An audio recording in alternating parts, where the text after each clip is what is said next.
그만큼의 벽도 있습니다. 우파 내부에는 굉장한 어떤 그런 호남에 대한 비하하는 그런 정서도 많이 있거든요. 우파 내부에. 그렇죠. 5.18만 나오면 아주 그냥 경기를 일으키면서 난리인 분들이 많습니다. 그런데 그래서 이제 호남의 우파 분들이 이 전선이 하나만 있어도 힘든데 양면의 전선을 가지게 돼요.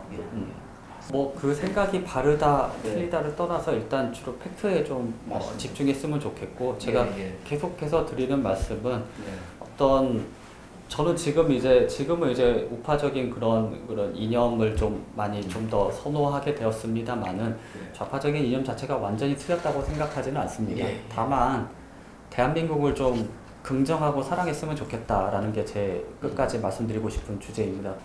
일단 5.18이 있고 나서 바로 다음 해 총선이 있었어요. 호남에서는 민정당을 40% 가까이 지지했어요.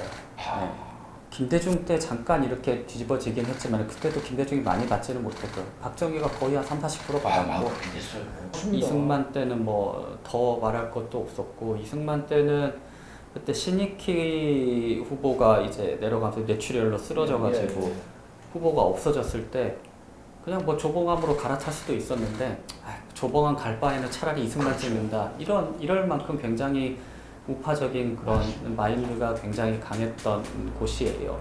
그랬는데 이게 여러 사건을 거치게 되면서 하나로 이게 고쳐가 87 체제 이후죠. 그 이후에 이제 지역별로 지역의 어떤 그런 거대한 정치인들이 딱 또아리를 틀고 장악을 했죠, 어떻게 보면. 당시에 5.18 때, 물론 제가 그때 태어나진 않았습니다만, 여러 자료를 보면은, 그런 어떤 좌파적인 구호가 난무하던 때가 아니었습니다. 국회는 오판하지 말라라고 플래카드도 이제 걸었을 정도고, 그래서 그런 여론이 있었고, 결국에는 자유민주주의를 주장을 했던 상태였는데, 이게 어떤 그런 정치적 상황과 맞물리면서 자유민주가 아닌 민주만을 대변하는 그러면서 이제 점점 그 가치가 민중 그러면서 이제 어떤 그런 좀 이제 많이 치우치신 단체분들은 이제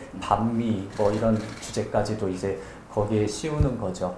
그러면서 이제 시위 장소에 나타나게 되고, 그런 부분에 대해서 안타깝게 생각하고 있습니다. 일단 5.18 그때 당시의 것은 일단 자유민주주의 헌법을 지키기 위한 것이었다고 생각합니다. 저는 그렇게 생각하고, 그런 헌법에 보장된 그런 저항권의 표시였다고 생각을 하고, 물론 그 안에서 조금만 어떤 그런 문제들이 있을 수 있지만은 크게 보았을 때 그 자체를 부정해서는 안 되고 부정할 건덕지도 없다고 생각을 합니다.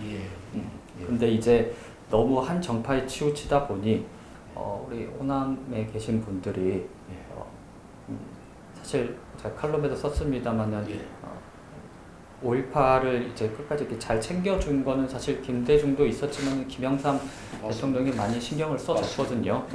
그렇다고 김영삼이 꼭 그거를 정파적으로 이용했다, 저는 그렇게 생각하진 않습니다.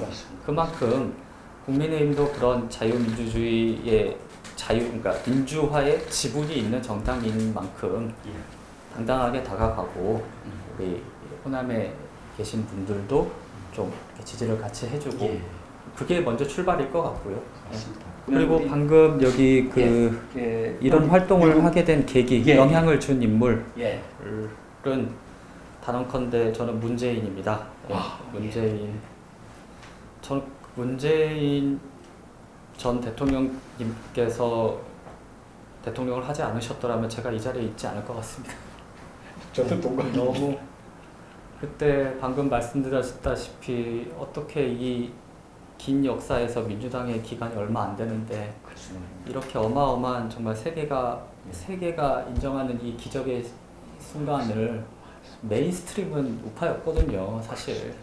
근데 그걸 왜 다 적폐로 돌리고 갈라치기 하고, 어떻게 보면은 나라가 너무 이러다간 좀 망하겠다 싶어서 뭐라도 해야겠다 싶어서 이렇게 활동하다 보니 여기까지 온 것 같습니다.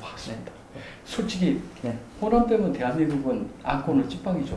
그래서 이제 김성수에 대한 세미나도 강연도 열고 했습니다. 더 중요한 거는 이승만에 대한 복권이 먼저라고 생각을 합니다. 예, 예. 이승만을 먼저 해야 이승만과 함께 했던 건국의 주역들, 그런 어떤 옛날의 한민당이죠. 예, 한민당 예. 사람들이죠. 결국에는 처음에는 원래는 그 일본이 물러갈 때 한민당의 당수였던 송진우한테 먼저 넘기겠다고 해요. 네. 넘기겠다고 하는데 아니다. 내가 주인공이 돼서는 안 된다. 임시정부, 김구, 이승만 이 사람들이 주역이 돼야 된다. 양보를 해요. 예.